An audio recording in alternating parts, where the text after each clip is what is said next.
Será duelo a muerte con cuchillos. ¿Duelo a muerte con cuchillos? ¿Duelo a muerte con cuchillos? No sé qué será eso.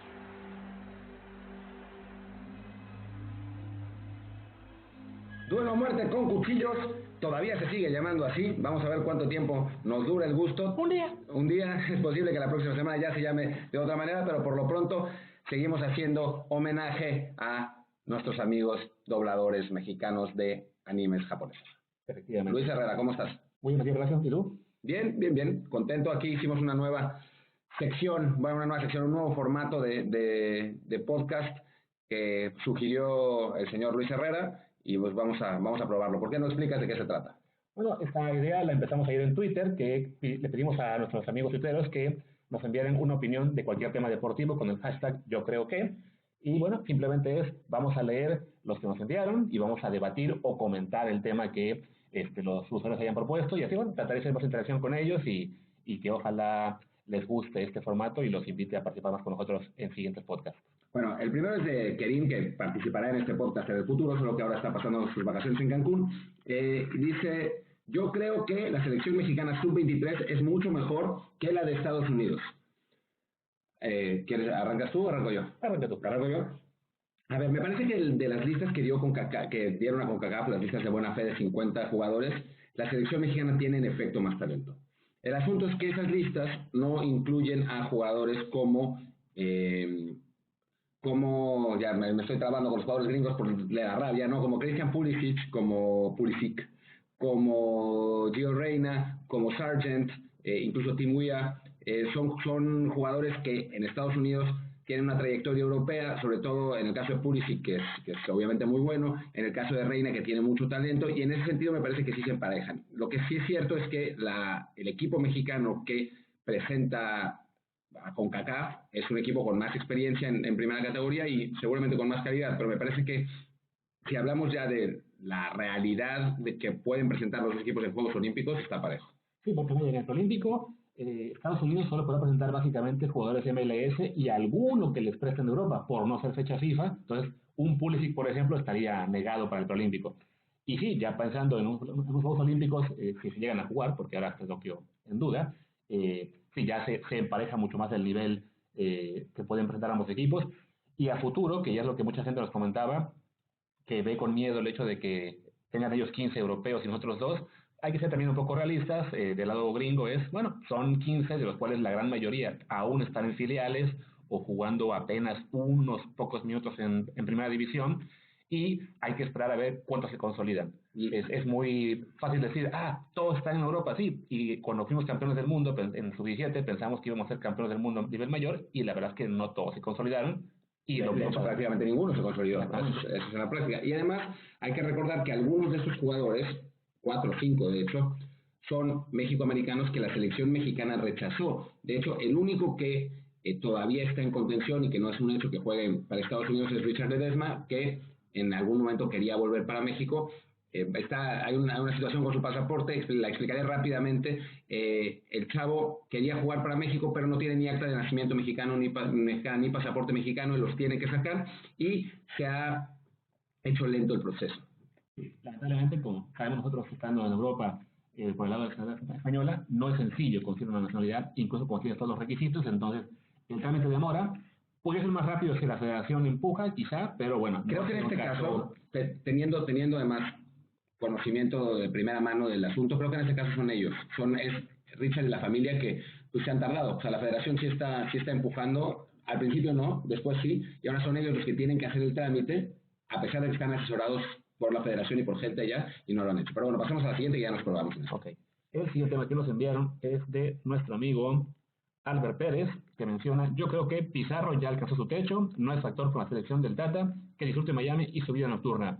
Ok, yo creo que es un comentario quizá un poco duro con Pizarro. Comparto en parte el hecho de que creo que no va a dar mucho más de lo que ya dio en Chivas y Monterrey. Lo vimos jugar con la selección, por ejemplo, en la era Osorio, en la que no hacía diferencias.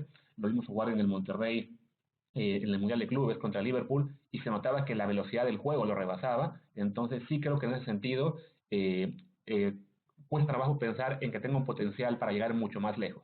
Dicho esto, es un jugador que aún está en su prime, que va a tener por lo menos 3, 4 años en los que debería estar a muy buen nivel en Miami, y si lo mantienen en buena forma física, si logran quizás desarrollar un poco su velocidad mental y de decisiones, quizá aún podría mejorar un poco más, pero sí, no creo que sea un jugador al cual, digamos, en términos FIFA, no es un jugador de 80 que pueda llegar a 90, quizá puede llegar a 81.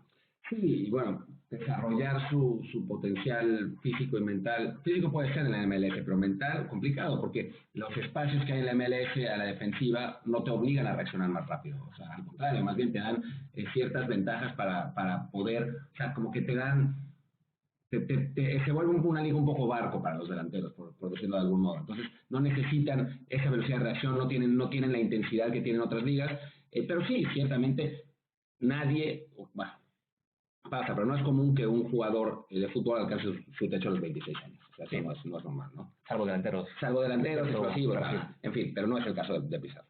Okay. Me toca a mí, ¿no? Awesomeness dice, yo creo que estamos cerca del fin de la era Messi. ¿Qué piensan? Pues yo también creo que estamos cerca del fin de la era Messi. De hecho, hace 4 años publiqué que creía que estábamos cerca del fin de la era Messi. Está difícil. O sea, obviamente por una razón de tiempo, Messi ya pronto dejará sus mejores años. Pues es lo normal, ¿no? Dicho esto, el tipo sigue jugando a un nivel espectacular en una edad en la que otros jugadores han visto su nivel de rendimiento caer. Y bueno, vemos un jugador como Zlatan, que no es lo mismo, pero que a los 37 años sigue marcando diferencias en una liga como la italiana. Entonces, y también lo vemos con otros deportes, ¿no? El caso del tenis con Roger Federer y Rafael Nadal, el caso del fútbol americano con Tom Brady, en el básquetbol LeBron James está en una edad a la que Jordan ya lo habíamos visto también un poquito, no, creo que se había tirado en ese momento, no recuerdo bien las edades, pero vaya, es que en ese momento la medicina y la preparación física en los deportes han mejorado tanto que lo que hace unos años era la edad de retiro o declive pronunciado, ya no lo es tanto, y falta ver qué tanto le puede eso estirar la carrera a Messi, pero sí, siendo realistas, su periodo como el mejor jugador del mundo, evidentemente ya está mucho más cerca del final que del punto máximo. Sí, y eso va a sonar un poco raro, pero hay estudios psicológicos que lo comprueban. Uno tiende a tener su máximo rendimiento siempre y cuando, o sea, más bien, el declive de rendimiento se encuentra muchas veces siempre y cuando se ha superado una meta. Es decir, los maratonistas, por ejemplo, corren el maratón a un ritmo espectacular y en el momento que cruzan la meta, ¡plá!, se desploman, ¿no? Si alguno de ustedes ha hecho pesas, que a mí me gusta y yo lo hago bastante, hay un momento en el que uno está levantando pesas solo y en el momento que un amigo le ayuda a hacer una repetición, ya no puede hacer pesas, ya no puede levantar ni una pesa más solo y tiene que ayudarse con repeticiones. Me parece que para Messi esa línea final va a estar en Qatar. Ganar que repetimos, ganar el Mundial con Argentina. Si lo logra o no, incluso si no lo logra, yo creo que ya verse regresando para el Mundial 2026 parece ya algo así muy, muy lejano. Y bueno, pasamos al siguiente tema que nos propusieron. Un tema muy interesante que nos mandó CR177 Malfabón, si estoy leyendo bien. Sí. Y yo creo que hay que dar una explicación detallada de por qué el fútbol femenino en México no se puede pagar igual que el varonil y por qué el nivel es tan bajo, quitando Tigres, Rayadas América y algún otro. Bueno, y nos dará un segundo tema que mencionamos después. El tema del fútbol mexicano, yo creo que el fútbol femenino es muy obvio para todos de que no se puede pagar al mismo nivel cuando no genera el nivel de ingresos. En cuanto al nivel bajo, bueno, es una liga que empezó apenas hace 3 años, si no me equivoco. Entonces, evidentemente, arrancas desde un punto de cero. En el caso de la Liga Mexicana Femenil, además, se arrancó con límites de edad, sin extranjeras. Entonces, es una liga de desarrollo en la que poco a poco se irá mejorando el nivel. Es una liga que poco a poco irá aportando jugadoras a la selección mexicana. Quizás se irán abriendo candados para que se pueda ver un límite de edad mayor, para que quizá pueda venir alguna extranjera. Pero todo eso depende también del interés que tenga el público y de que genere ingresos, evidentemente. Ahora mismo se transmiten los partidos por televisión, casi todos, pero no son partidos que le den esos ingresos a los clubes, sino que ellos están recibiendo el tiempo aire de las televisoras como Fox Sports o como TUDN, no sé si pagando por él o simplemente como intercambio, pero no es algo que aún les dé ingresos que permitan a su vez invertir más en mejores jugadoras y en mejor desarrollo. Sí, hay otros deportes en los que se hacen pagos por solidaridad, digamos, aunque las mujeres no generen la cantidad de ingresos que generan los hombres, la idea es que se les pague más de ese porcentaje para que se desarrolle el deporte. Y me parece que es algo que perfectamente podría aplicar en el fútbol mexicano, sobre todo por la gigantesca disparidad que hay entre unos sueldos y otros, ¿no? O sea, a final de cuentas, que un jugador de primera división gane 375,000 pesos al mes, o 370 no hace enorme diferencia, pero que una chava gane 1,000 pesos al mes o 6,000 pesos al mes es una enorme diferencia, ¿no? Entonces,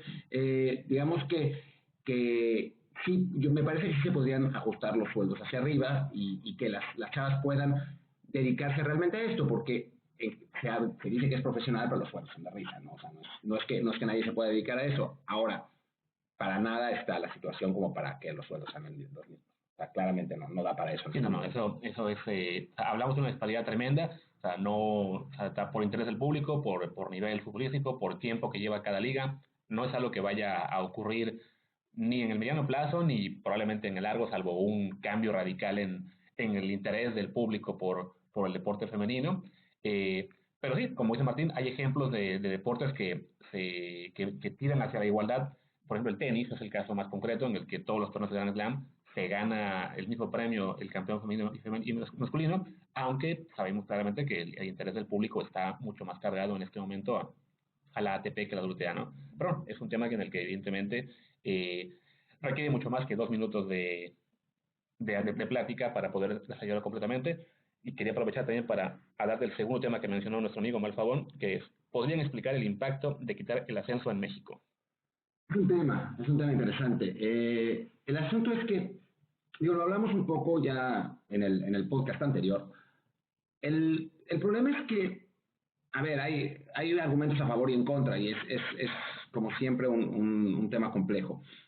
Ciertamente no parece haber suficientes plazas en el fútbol mexicano para tener de 32 a 40 equipos. O sea, al nivel que está la liga, punto. O sea, si uno quiere mantener el nivel tan alto como está, con los pagos tan altos, no les va a gustar eso, pero la Liga MX, por lo menos regionalmente, es un nivel muy alto, tan alto como está, pagando los sueldos que se pagan, no hay gente que pueda meter dinero para eso, y por eso existe la multipropiedad, y por eso hay tan pocos equipos que pueden figurar, por eso cuando hay equipos que tratan de competir y simplemente no tienen el dinero para hacerlo y terminan desapareciendo.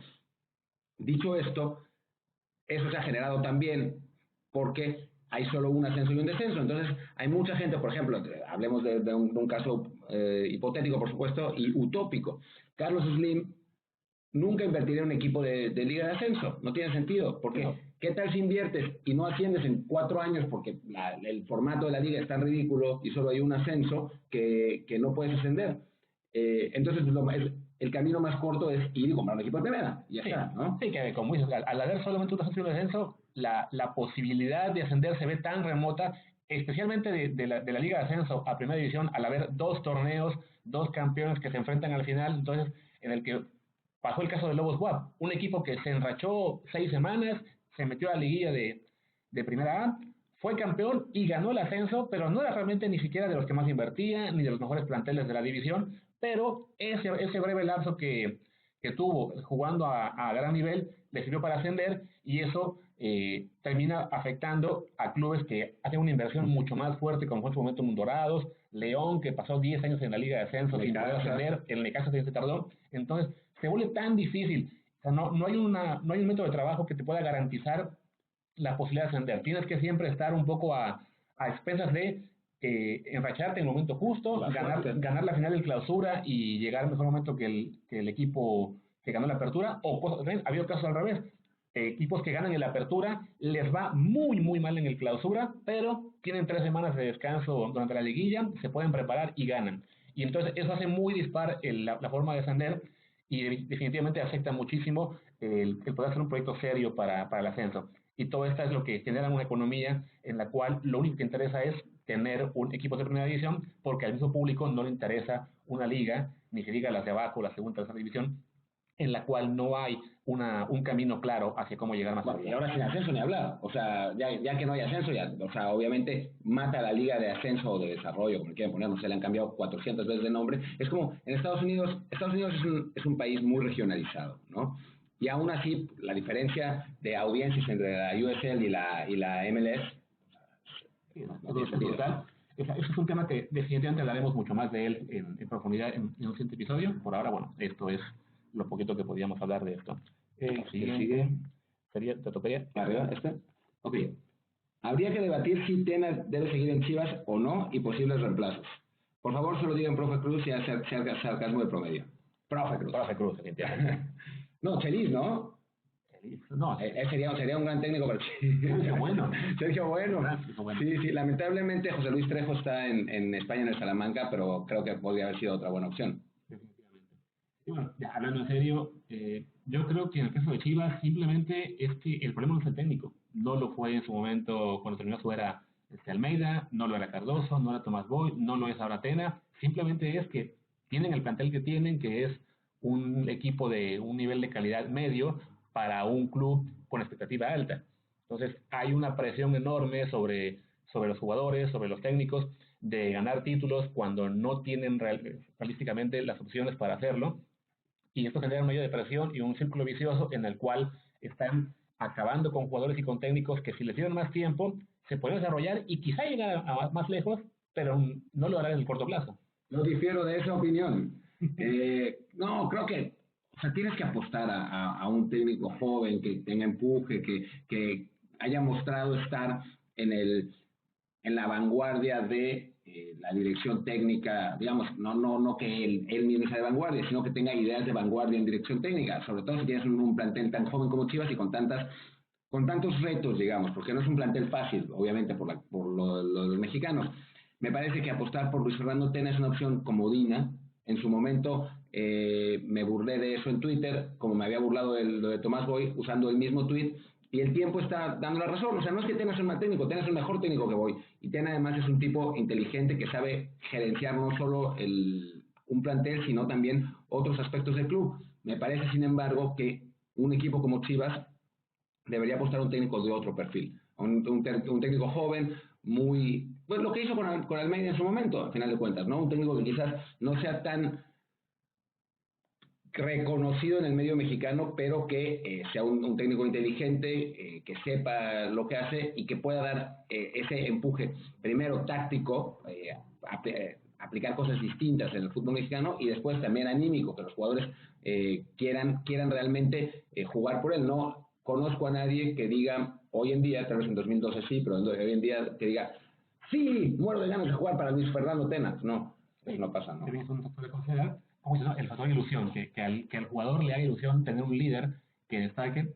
Quizás es probable que el efecto Luis Fernando Tena, tras el oro olímpico, se agotó a base de malas experiencias en otros clubes. Bueno, pasamos al siguiente tema, y en este caso vamos a salir del fútbol para pasar al fútbol americano por un momento, y es de nuestro amigo Richie Gallegos, que dice: yo creo que Tom Brady sabe perfectamente que el siguiente año lo va a jugar en los Patriots, y tanto él, Bill Belichick y Mr. Kraft disfrutan todos los rumores acerca de esto.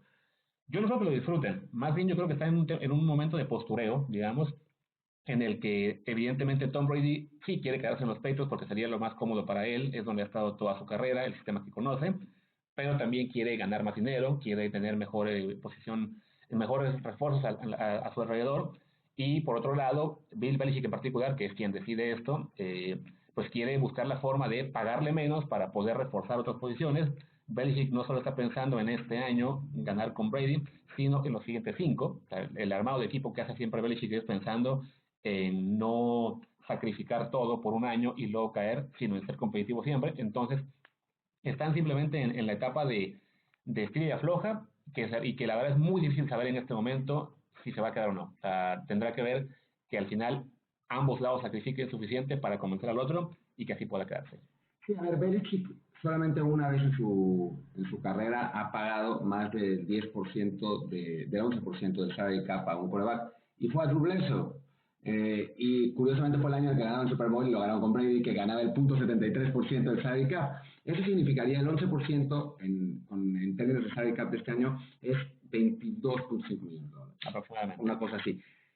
Y con lo que están ganando los quarterbacks en la liga en este momento, parece difícil que Brady acepte eso. Van a tener que llegar a algún tipo de... Además, el otro asunto, lo que normalmente hacen los Pats es firmar por 2 años para repartir la carga salarial, pero eso obligaría o a Brady a ganar lo que gana en el segundo año, o a retirarse después del primero. Yo no estoy seguro que eso es lo que, o sea, que quiere estar forzado a retirarse. O sea, quizás se retiren, pero Sí, no, o sea, no quiere estar obligado. Pues. Claro, porque aparte es parte de lo que ha llegado a ambas partes a llegar a esa situación. O sea, Brady quería una garantía de que él podría seguir en el equipo todo el tiempo que quisiera, y Belichick en este momento ya no le quiere dar eso. Ya dice, no, pues tú estás en este momento en una edad en la que nadie más ha logrado jugar a alto nivel conscientemente. Tenemos que pensar en no tener al equipo atado a ti por 3 años cuando quizá te acabes en 6 semanas, ¿no? Entonces, ese es el principal estilo de afloja entre las partes. Brady quiere la garantía de, hey, yo he estado aquí 20 años, la franquicia vale lo que vale ahora en gran medida por lo que ganamos conmigo, y en ese parte tiene razón. Belichick también piensa, hey, sí, pero yo quiero pensar en los siguientes 10 años de la franquicia, entonces definitivamente están en un punto en el que también, después de 20 años de relación, de estar trabajando uno con otro, debe ser difícil para ambas partes ceder. Y bueno, habrá que ver al final de cuentas qué es la decisión que llegan ambos. Aquí creo que el punto más clave para Brady es, ok, si se va de los Patriots, ¿a dónde se va? Sí, y ahí creo que el tema familiar juega, ¿eh? O sea, yo, por lo que he oído y leído, y pues, por cosas que uno se imagina, me parece que Giselle y su familia ya no quieren estar en un lugar con mucho frío ni quieren estar en un lugar muy aburrido. O sea, por eso Los Ángeles todo el tiempo se está hablando como un posible destino, ¿no? Porque es un lugar de calor, Brady es de California, Giselle estaría muy contenta cerca de Hollywood. O sea, hay como muchos factores que dan Los Ángeles. Ahora, el problema con Los Ángeles es que los equipos no dan, ¿no? O sea, los Rams no irán por Brady, no tienen dinero para ellos, ya tienen a su quarterback. Y los Chargers son un equipo que deportivamente no parece tener mucho sentido que Brady se fuera para allá, porque no tiene línea defensiva, y Brady estaría bastante exponiéndose a que le peguen 14 veces por partido, y a esa edad ya no parece lo ideal. Pero bueno, pasemos al siguiente tema. Volvemos al fútbol, acá está. yo creo que deberían hablar cuáles son los pros y contras deportiva y económicamente de volver a torneos largos o mantener el formato actual. Okay, este es un tema interesante del que hemos hablado un poco en el pasado entre nosotros, creo, bueno, en Twitter. Para mí, yo soy ambivalente. O sea, lo que sí tengo clarísimo es que la liguilla tiene que quedarse. Punto. Sin duda. Punto. O sea, ahí no hay, o sea, cualquiera que diga que la liguilla se tiene que ir, no tiene mucha idea de lo que está hablando. Claro. Porque México no es Europa. En México no califican 7 equipos a torneos europeos. En México califican 4 a la Conca Champions y nadie quiere ir realmente, ¿no? O sea, como dijo el Piojo el otro día, el objetivo es el Mundial de Clubes. La Conca Champions a nadie le importa. Entonces, ya más el Mundial de Clubes se va a morir. O sea, ya... Bueno, va a seguir, pero ahora de otra manera. De forma distinta. Entonces, pues ya no va a haber el estímulo para ir a ese torneo. Ahora, la liguilla nos da más emoción del campeonato. Si no hubiera liguilla, en la jornada 30, la mayor parte de los equipos no estarían jugando nada y maletines con dinero. O sea, estamos hablando de México, en España se ve todo el tiempo, en México se vería sin duda, los equipos, o sea, ya sea por apuestas o por beneficiar a algunos equipos, empezaría a entrar a repartirse dinero por debajo de la mesa con alegría y jolgorio. Eso se evita en muy buena medida con la liguilla y se evita también con los torneos cortos. Claro, porque al hacer liguillas con una muestra de partidos más pequeña, es más difícil, digamos, exactamente. O sea, hay más clubes peleando por meterse a la liguilla al final de una jornada 17 que si hubiera que llegar hasta 38, entonces, a 34 en este caso, por ser 18 equipos. Entonces, sí, o sea, estamos en el caso de México, lo vemos pues los aficionados y periodistas, vemos ahora el fútbol europeo por televisión todo el tiempo, estamos, digamos, enamorados de esa concepción de temporada larga, de que hay más justicia, de que el título vale más, y se puede decir que sí, de entrada porque tienes todo un año para llamarte campeón. Ese es el punto más clave, ¿no? Pero no se puede dejar de lado el factor económico, el factor emoción, el factor tener algo por qué pelear, y mientras México no tenga algo por qué pelear más allá de ser campeón, sí se vuelve muy difícil pensar en que se pueda pensar en volver a torneos largos. Yo sí creo que, lamentablemente, pues el ascenso se va a morir, pero bueno, yo sí creo que los torneos de segunda división, de primera A, de tercera, sí me gusta más que tengan torneos largos. De hecho, ya pasa en la Liga Premier y en la Liga TDP, le llaman ahora, aún no pasa en el ascenso. Ahí sí me parece que tiene más sentido que sean torneos largos, en los que se premia más la consistencia. En la Liga MX, sí, también me gustaría que fuera un torneo largo, con liguilla, eso sí, insisto, la liguilla no se puede ir, o sea, sería un desastre de acabar con ella, pero también tenemos que considerar los factores económicos, los factores de de justicia en cuanto a sí, que los equipos que estén eliminados antes de que acabe el torneo no estén manipulando los resultados, entonces es muy complicado pensar en que se vuelva a ello. Siguiente pregunta. Y esta me toca a mí. Bueno, la última pregunta nos la envió nuestro amigo Adrián Hernández, que no vimos mencionado su nombre, y en la que sigue dice Luis Alfredo, nos dice, yo creo que Messi y Cristiano Ronaldo son los mejores jugadores de la historia debido a la constancia en su nivel por más de 10 años.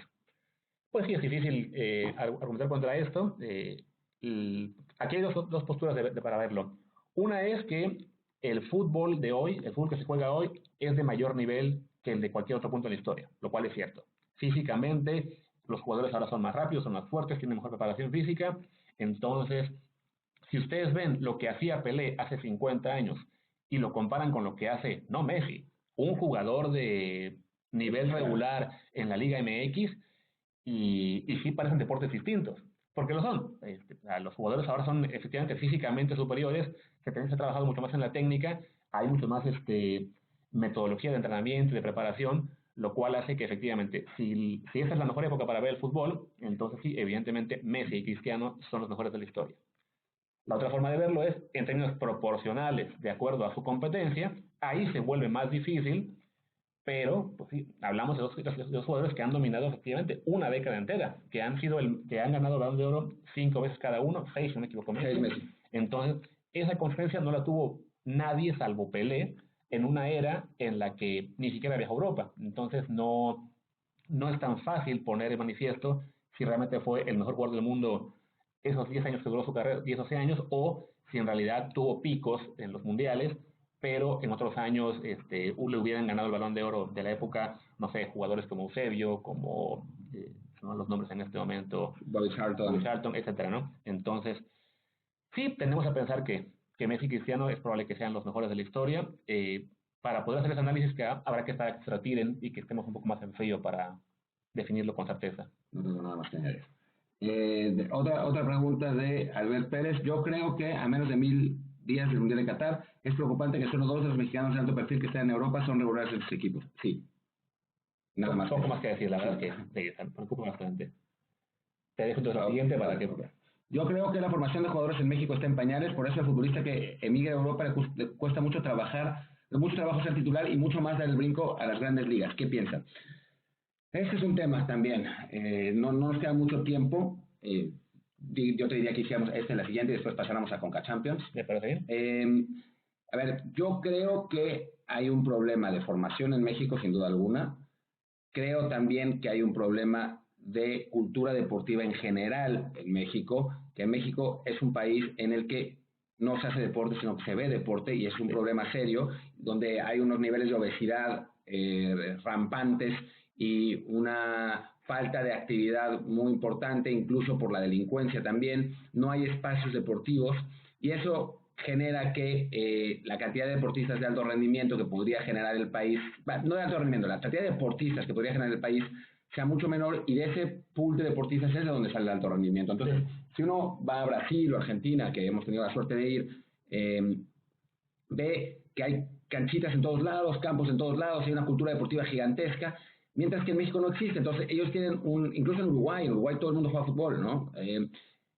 Entonces, de un pool de talento que tienen ellos, que es mucho más grande proporcionalmente a la cantidad de habitantes que tienen, México lo tiene mucho menor, y ese es un problema muy importante. Ahora, por supuesto que hay deficiencias en materia de formación, en materia de capacitación de directores técnicos de divisiones juveniles, hay obviamente corrupción en fuerzas básicas, eso existe, pero me parece que es más importante el problema sistémico del país que no solamente mancha el fútbol, sino todos los otros deportes. Sí, de acuerdo por completo en esto. O sea, más allá de que haya carencias en cómo trabajan los clubes, cuando tu pool de talento disponible en un país como Brasil pueden ser, no sé, 5,000 jugadores, digamos, en una ciudad, y en México son 100, es muy difícil encontrar esos 10, 15 jugadores que se vuelvan a jugadores de calidad de primera división, y algunos con talento de exportación. Entonces, es eso, un problema más de culturas, de sistema nacional, no tan, y bueno, y que se complica además pues con las carencias que hay en formación ya en los clubes como tales. Y pasamos al siguiente tema. De hecho hay dos interesantes, pero bueno, el tema que me dejamos por última vez, el último tema de hoy es, de Mario Vera, que dice, yo creo que aunque Haaland y Mbappé son jugadores diferentes, no creo que lleguemos a tener otra época como la de Messi y Cristiano, donde dos jugadores dominan todo por una década. Es interesante porque uno podría pensar que efectivamente que no veremos a nadie como Cristiano y Messi, pero, por ejemplo, en el tenis podemos decir, no veremos a nadie como Sampras, y llegó Federer. Y no veremos a nadie como Federer, y llegó antes de que acabara, llegó Nadal, y ahora llegó Djokovic. Entonces, la forma en que se está presentando el deporte te muestra que ya es difícil pensar en imposibles. O sea, Haaland y Mbappé, o sea, siendo efectivamente jugadores distintos, Haaland un delantero que va a meter seguramente 40 goles por temporada, Mbappé un tipo que no solamente anota, pero también puede crear mucho juego para los compañeros, sí tienen ese potencial para ser, sin duda, figuras que ganen el Balón de Oro, que lleven a sus clubes a títulos en la Champions, o Mbappé ya fue campeón del mundo, incluso con su selección. Haaland lo tendrá más difícil por ser noruego. Ojo que Noruega trae una generación bien interesante, ¿eh? Sí, con Odegaard, claro, que ya están también. Odegaard también, después hay otro cuate, ya no me acuerdo ahora cómo se llama, pero también un chavo de 20 años que viene rompiéndola en la liga turca, y está también el gran, Martin Brathwaite es danés, pero bueno, digamos que sí, Noruega trae un equipo más interesante que otras veces y no es el Noruega del 94 que nos mató a pelotazos, ¿no? Sí, no, efectivamente, es Noruega, será divertido verlos, no sé, al Euro, ¿no? ¿Sí clasificaron o no? Al Euro que viene. Al Euro que viene, todavía creo que tienen chance en el repechaje. Ok. Me parece. Pero bueno, será divertido verlos ya más adelante, como un equipo más. O sea, Noruega puede ser quizá la Bélgica que veíamos hace unos 6 años. O sea, un equipo con futuro. No creo. O sea, yo creo que le faltará quizá que se unan más jugadores a esa generación, pero empieza a dar muestras de ser ese equipo que no se escucha mucho realmente. Bélgica tiene un montón de buenos jugadores, de principio a fin, o sea, desde Courtois en la portería hasta Vertonghen en la central, en media cancha De Bruyne, Hazard, en ataque Lukaku, o sea, hay un montón y eso que me estoy olvidando de 80, o sea... Sí. Bueno, puede ser. En fin, paramos aquí con esto, con el yo creo que, sí. O necesitamos a uno más. Paremos. Okay. Bueno, rápidamente, nada más de Juan Esparza, yo creo que Sebastián Córdoba está viviendo sus últimos partidos en el fútbol mexicano. A falta de ofertas de manera formal, ¿en qué club les gustaría verlo en Europa o en qué liga? Ojalá sea así, y yo sí lo mandaría a Holanda o a Portugal todavía. Sí, claramente en este momento para el fútbol mexicano es mejor para el futbolista mexicano que se vaya a esas dos ligas, que es donde puede desarrollarse y crecer, porque en ese momento la presión por jugar en España o Inglaterra se vuelve ya demasiada... Es una competencia más difícil y además los propios medios nos alocamos cuando vemos que no juegan un partido o dos. Al menos en Holanda y Portugal hay más consistencia para ellos, más minutos, y es un buen paso para arrancar su carrera en Europa. Y bueno, con esto, muchas gracias a todos los que nos mandaron tweets. Dejamos fueron unos 5 o 10, pero trataremos de meterlos, si no en una siguiente, por lo menos darle siempre cabida a todos los que se puedan, pero bueno, aquí no queremos estirarnos mucho. Y una última aclaración antes, sí, Noruega va a jugar el repechaje contra Serbia, y después el que gane de ese partido jugará contra el ganador de Escocia e Israel para el pase a la... Probablemente tienen posibilidades de Serbia tiene un buen equipo también, con Milinkovic-Savic, y Tadic y todos ellos. Va a estar divertido. Habrá que hacer un podcast dedicado a Noruega-Serbia, definitivamente. Sí, bueno, creo que no somos el medio, correcto. Hay otro medio que sí. Creo que en el 9,5 pueden hacerlo mejor que nosotros. Que sí. Y bueno, entonces demos unos minutos a hablar de la Conca Champions, de esta semana. ¡La Conca Champions! Para los equipos mexicanos, por decirlo menos. Horrible, ¿no? Todos tenemos claro que después de lo que hizo la MLS, ya nos alcanzó.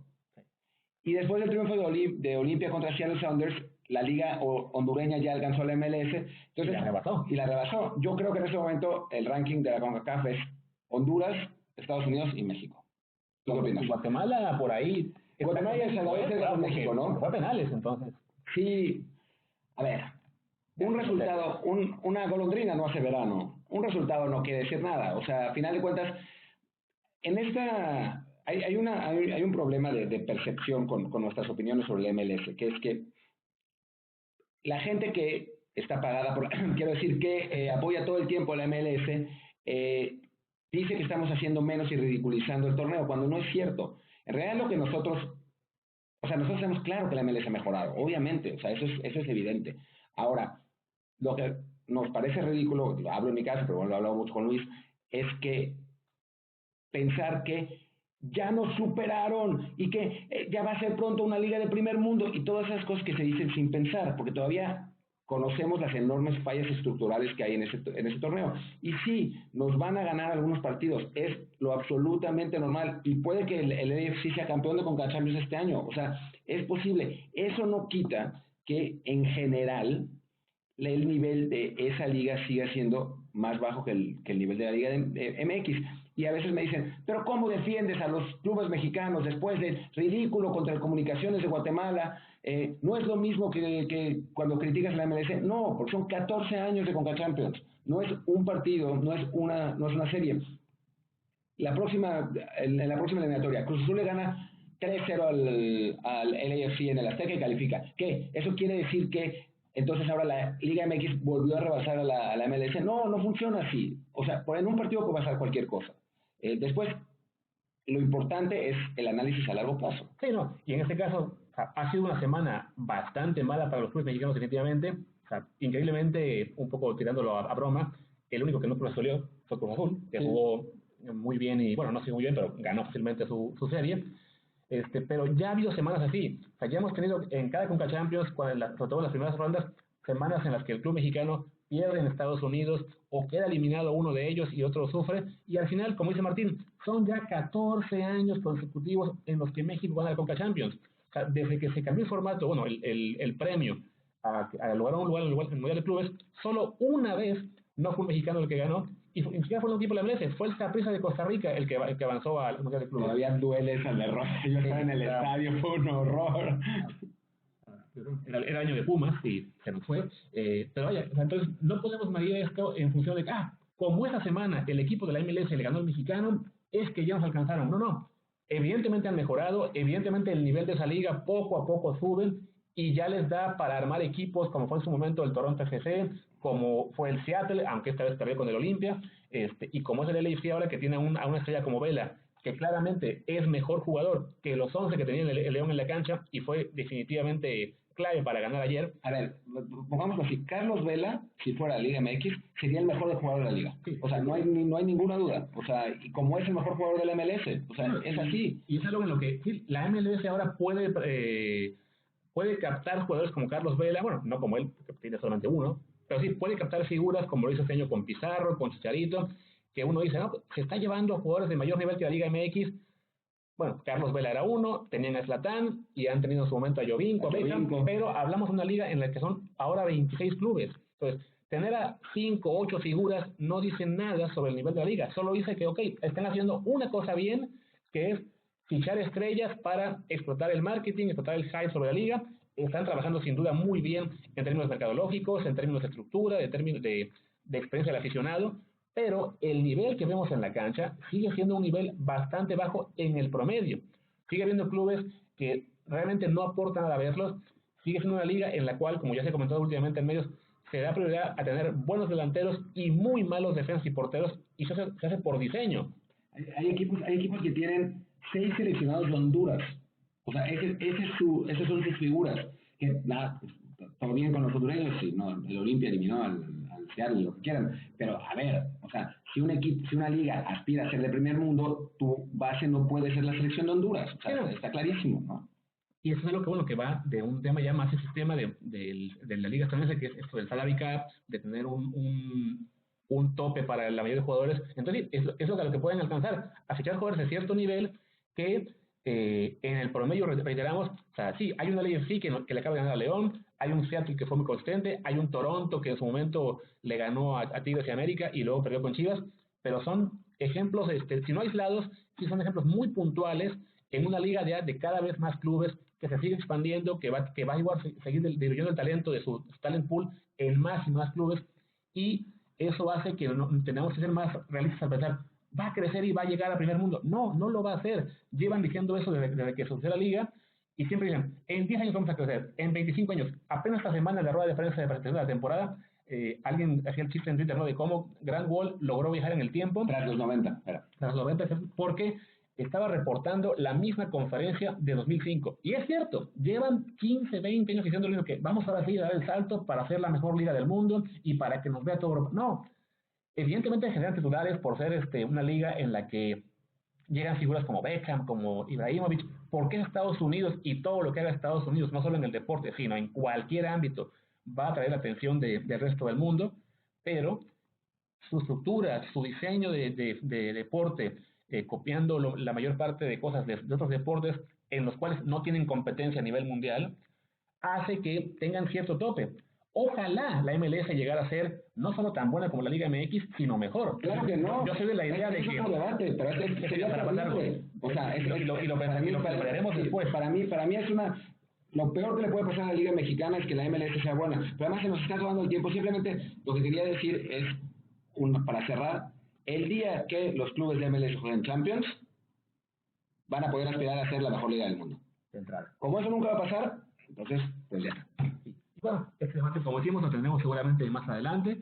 Por pronto, como hemos hecho esta semana, para los que nos han escuchado hasta ahora, muchas gracias por escucharnos. Por favor, díganos qué les parece el programa, sobre todo en cuestión de formato y de contenido. Sabemos que en el audio todavía puede haber detallitos que estamos trabajando para mejorar, pero bueno, esperamos sus comentarios y ya les prometemos que la próxima semana van a poder encontrarnos en todas las plataformas. Yo espero que esta semana ya nos estén encontrando en Spotify, lo digo intencionalmente. Gracias, fue Luis Herrera y Martín del Palacio, y esta es la última versión de Duelo a Muerte con Cuchillos. Gracias, hasta pronto. ¿Duelo a muerte con cuchillos? ¿Qué es lo que piensan hacer? He estado en peleas con otras pandillas, pero nunca había visto o escuchado algo así, nunca. Yo creo que van a pelear con cuchillos.